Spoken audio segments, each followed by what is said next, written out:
Hello students, अब हम book 3 discuss करेंगे। बुक 3 की इम्पॉर्टेंट थ्योरी। देखो बेटा, पहला क्वेश्चन है what is meant by financial statement. बेटा इसमें एक चीज़ तुम्हें लर्न करके जाननी है। फाइनेंशियल स्टेटमेंट का है सेक्शन 240। अब इसमें ये ध्यान रखना, फाइनेंशियल स्टेटमेंट में 4 अमाउंट लेते हैं। एक होता है बैलेंस शीट। बैलेंस शीट को ना ध्यान से सुनना, शेड्यूल 3 पार्ट 1 भी कहते हैं। बैलेंस शीट को हम बोलते हैं शेड्यूल 3 पार्ट 1। हमेशा पहला अकाउंट बैलेंस शीट होता है ऑर्डर से। दूसरा है P&L, जिसको हम कहते हैं statement of profit and loss account. ये है शेड्यूल 3 पार्ट 2। तीसरा नोट्स टू अकाउंट्स। याद करो जब हम कैश फ्लो करते थे नीचे सबके नोट्स बने होते थे। चौथा कैश फ्लो स्टेटमेंट। तो पहला हो गया बैलेंस शीट, दूसरा स्टेटमेंट ऑफ P&L, तीसरा नोट्स टू अकाउंट और फोर्थ हो गया बच्चों कैश फ्लो स्टेटमेंट। ये फर्स्ट क्वेश्चन है, मैं भी असाइनमेंट भेज दूंगा। थर्ड क्वेश्चन बेटा किसी भी सैम्पल पेपर में भी नहीं है, बुक में भी नहीं है, लेकिन तुम सिलेबस ओपन करके देखो, सिलेबस में लिखा हुआ है नेचर ऑफ फाइनेंशियल स्टेटमेंट्स। तो बेटा जरा ध्यान रखना, मेरा मन कह रहा है कि इसमें अच्छा 1 मार्कर का क्वेश्चन आए, नेचर में से जरूर आएगा। बेटा फाइनेंशियल स्टेटमेंट का नेचर क्यों है, क्यों फाइनेंशियल स्टेटमेंट प्रिपेयर करते हैं, उसका पहला है reflect the effect of recorded facts. तो जो फाइनेंशियल स्टेटमेंट क्या होता है कि जो हम ट्रांजेक्शन्स को रिकॉर्ड करते हैं जैसे जर्नल लेजर वगैरह में, तो वो उसका ना इफेक्ट बताता है। इफेक्ट मतलब हमें प्रॉफिट हो रहा है कि लॉस हो रहा है। और जो ट्रांजेक्शन्स को हम रिकॉर्ड करते हैं ना, वो एविडेंस होना चाहिए सबके। एविडेंस में मतलब इनवॉइस और परचेज बुक, परचेज के लिए जैसे परचेज मेमो या क्रेडिट इनवॉइस मेमो होना चाहिए या कैश मेमो। जब हम कोई क्रेडिट ट्रांजेक्शन करते हैं तो उसमें जो बिल मिलता है उसे इनवॉइस कहते हैं। कैश ट्रांजेक्शन में जो बिल तो उसको कैश मेमो कहते हैं। सेकेंड पॉइंट है, ये जो है statement are comparable, simple and realistic. They are prepared follow the, यानी कि फाइनेंशियल स्टेटमेंट प्रिपेयर करते टाइम हम अकाउंटिंग प्रिंसिपल को फॉलो करते हैं। बेटा अकाउंटिंग प्रिंसिपल के लिए उसको कन्वेंशंस भी कहते हैं। ध्यान से सुनना, होता नहीं 1 मार्कर में, मुझे इसी क्वेश्चन की उम्मीद है। यानी कि ये अकाउंटिंग प्रिंसिपल या कन्वेंशंस को फॉलो करता है। ठीक है, तो ये हमें ये बताता है कि जैसे मान लो एक छोटे से एग्जांपल देता हूँ, हमने स्टॉक है, ये ध्यान से सुनना, 1 मार्कर अच्छा क्वेश्चन है। स्टॉक को किस प्राइस पर रिकॉर्ड किया जाता है, कॉस्ट, उसके में लेते हैं कॉस्ट और रियलाइजेबल वैल्यू और market value which ever is less, दोनों में से जो लेस वैल्यू। तो पहला पॉइंट, हमें फाइनेंशियल स्टेटमेंट का जो reflect the effect of recorded facts, दूसरा बेस्ड ऑन अकाउंटिंग प्रिंसिपल या अकाउंटिंग कन्वेंशन, तीसरा है बच्चों ये अकाउंटिंग कॉन्सेप्ट बेस्ड होता है। तो पहले कन्वेंशन या प्रिंसिपल बेस्ड था, दूसरा हो गया अकाउंटिंग कॉन्सेप्ट बेसिस। तो इसको ना एक वर्ड यूज कर लो, पोस्टुलेट्स, POS2 पोस्टुलेट्स। तो ये पोस्टुलेट्स या अकाउंटिंग कॉन्सेप्ट बेसिस होता है। 2, तीसरा होता है हमें अकाउंट्स प्रिपेयर करते टाइम कुछ पर्सनल जजमेंट भी लेना था। जैसे बेटा पर्सनल जजमेंट का मतलब है हमें बैड डेट्स का प्रोविज़न बनाना है, वो तो हम अपने जजमेंट के बेस पर देखते हैं कि कितना पैसा डूब सकता है। तो बेटा पहला हो गया recorded facts based on accounting principal, तीसरा बेस्ड ऑन अकाउंटिंग अजम्पशन। ठीक है, ये पोस्टुलेट्स याद कर लो। चौथा हो गया पर्सनल जजमेंट। फोर्थ क्वेश्चन है, ये भी बेटा अभी किसी सैम्पल पेपर में नहीं है, ये है uses of financial statement. Explain the uses and importance of financial statement.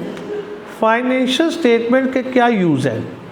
पहला तो सबसे मेन यूज़ ही है कि हमें ये बताता है determine the financial position of the business. बेटा ये हमें बिजनेस की फाइनेंशियल पोजीशन बताता है कि कितना हमें प्रॉफिट हो रहा है, कितना लॉस है, कितनी एसेट्स और कितनी लायबिलिटी है।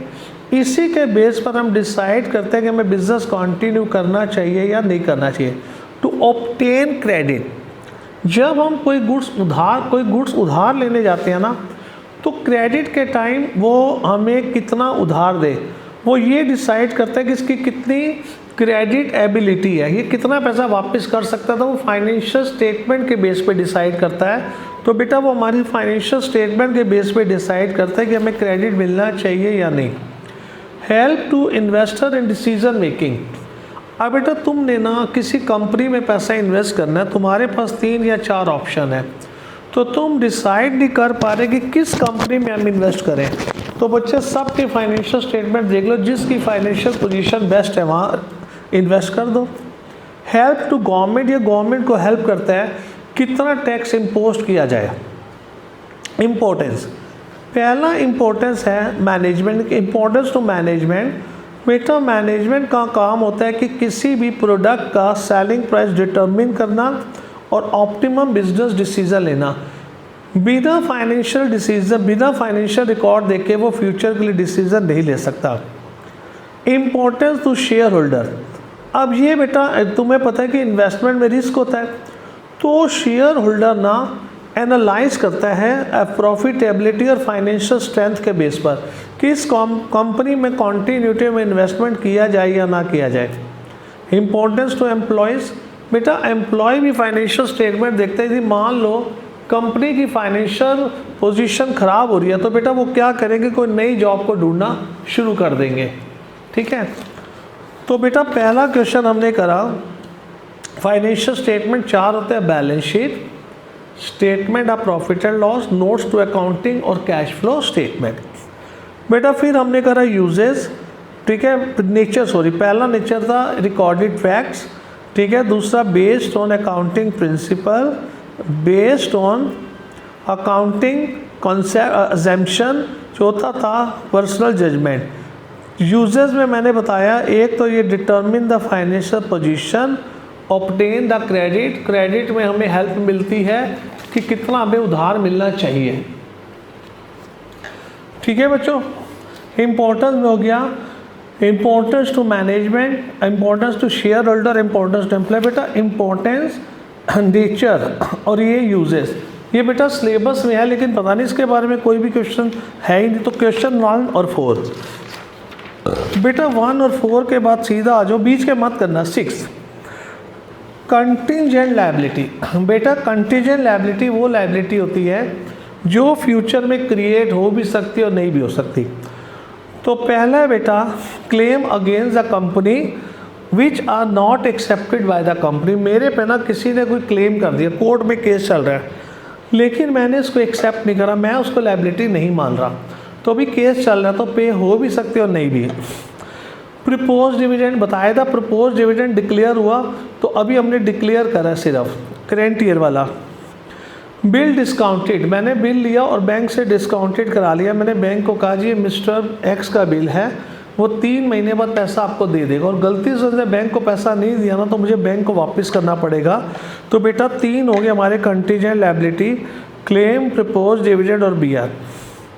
बेटा एक होता है कमिटमेंट। कमिटमेंट वो एक्सपेंसेस होता है जो फ्यूचर में हम अंडरटेकिंग देता है लेकिन वो खर्चा हमने फ्यूचर में पे करना होता है। जैसे अनकॉल्ड लायबिलिटी, अब हमने एक इन्वेस्टमेंट करी, शेयर परचेज करा, 10 में से 8 कॉल्ड अप है, बाकी 2 रुपीज़ मैंने फ्यूचर में देना, तो ये कमिटमेंट है। उसके बाद इनकम्प्लीट कॉन्ट्रैक्ट, मैंने किसी को बिल्डिंग कंस्ट्रक्शन का कॉन्ट्रैक्ट दे दिया, तो मैंने कहा कितने तैयार, कहता है 3 साल में रेडी होगा, तो अब 3 साल बाद उसको फाइनल पेमेंट करनी है, ये भी कमिटमेंट है। और एक एक्यूमुलेटेड प्रेफरेंस शेयर, मतलब इस साल ना हमें प्रेफरेंस शेयर को डिविडेंड देना था लेकिन हमारे पास प्रॉफिट अवेलेबल है, तो हमने अगले साल के लिए एक्यूमुलेट करेंगे।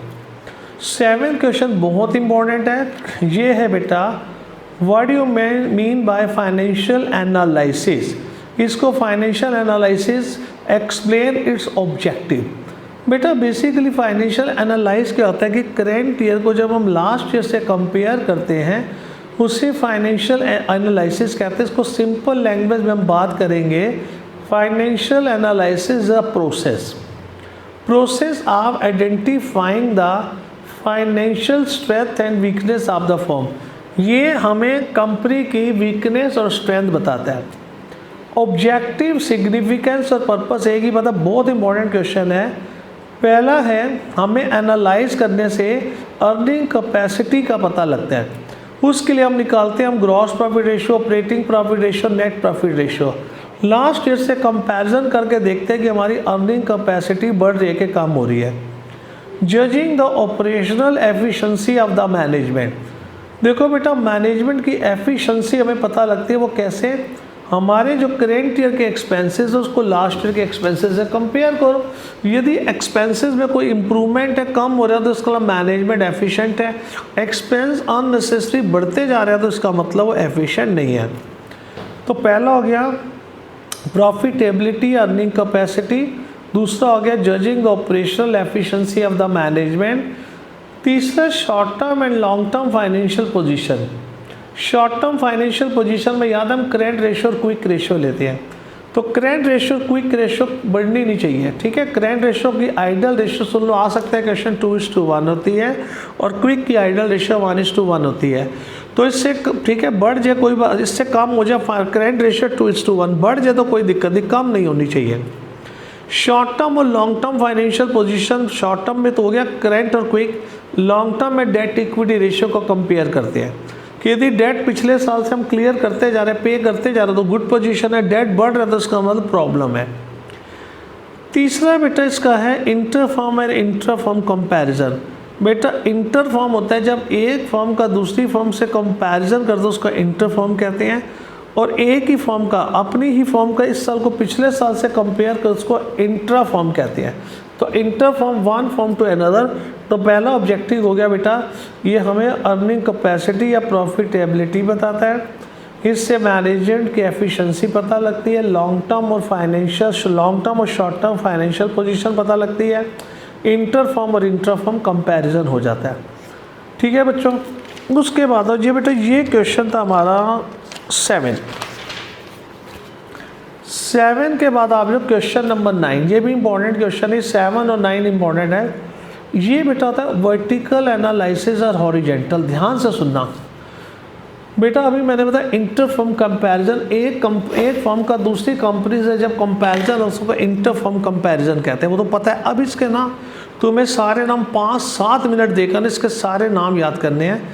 इंटर फर्म कंपैरिजन को वर्टिकल एनालिसिस भी कहते हैं, क्रॉस सेक्शन एनालिसिस भी कहते हैं, और जो मेन यूज होता है स्टैटिक एनालिसिस। स्टैटिक याद रखना, इंटर फर्म को स्टैटिक एनालिसिस कहते हैं, इंट्रा फर्म को हॉरिजेंटल, उसको वर्टिकल कहते हैं और इसको हॉरिजेंटल कहते हैं। और डायनेमिक एनालिसिस, तो बेटा ये ना स्टैटिक और डायनेमिक ज़्यादा यूज होता है।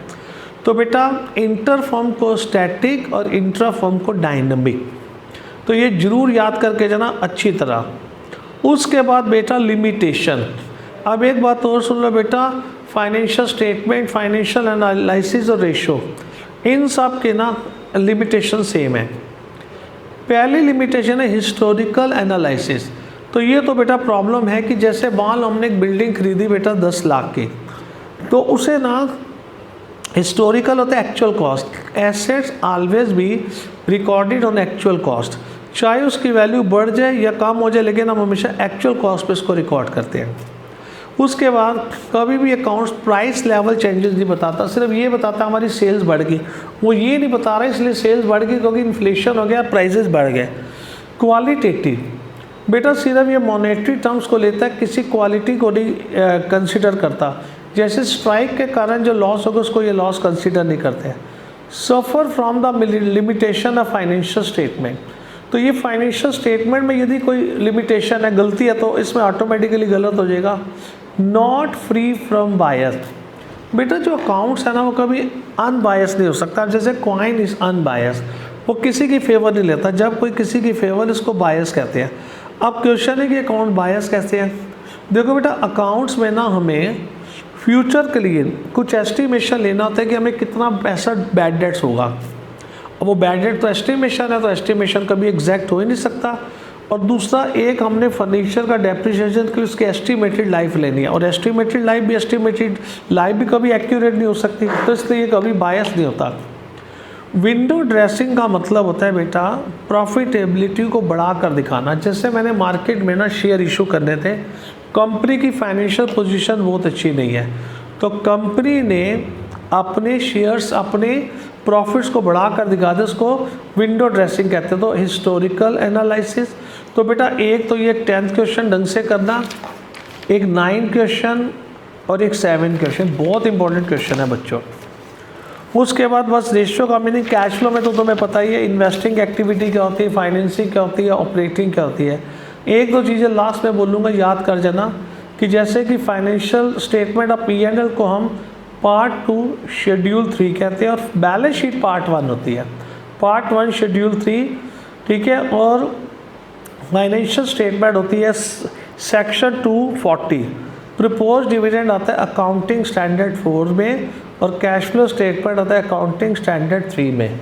तो बेटा ये थ्योरी खत्म है। बस एक बार 2-3 बार तीनों वीडियो 2-2 बार देख लेना, ज़्यादा तो है नहीं, तीनों वीडियो मिलाकर 15, 10, 25, 35, 40 मिनट की है, तो बस बहुत है तुम्हारे लिए।